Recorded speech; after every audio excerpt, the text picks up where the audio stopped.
Next question, Mr. Zellerbach. What is the importance of morale in an office that is charged with attracting and retaining talented professionals that make critical decisions on life and liberty each day? No question, morale is important, but it's a tough, very difficult thing to gauge. I think morale in the DA's office is very good.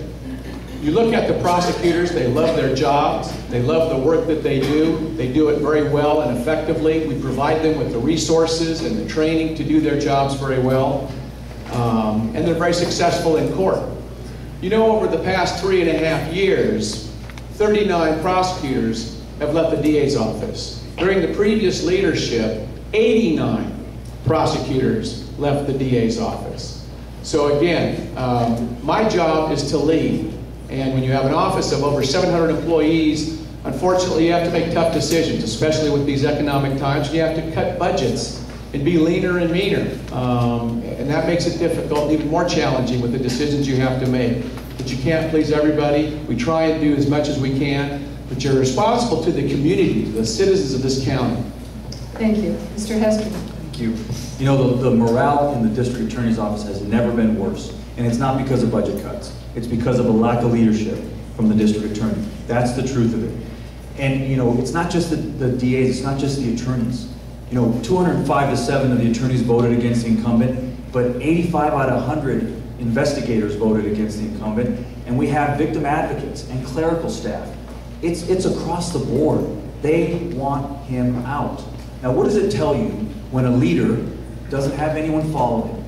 Nobody in the district attorney's office. I mean, shouldn't say nobody, but it is overwhelming.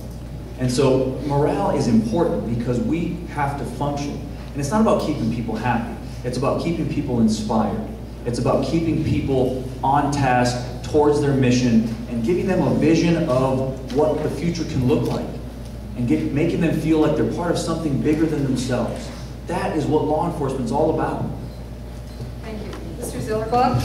Yes. You know, it's easy to talk about being the DA. It's easy to run for DA. I can tell you from personal experience, it's not easy being the DA. Mr. Hestrin has never been in a management position. He's never had to make tough personnel decisions. He's never handled a budget. I've got over $100 million budget that I am responsible for the taxpayers every day. So I've got to make tough decisions, and I've been doing that. He's never had that experience, never been in that position. And again, it's easy to talk about doing it. It's another thing to actively do it.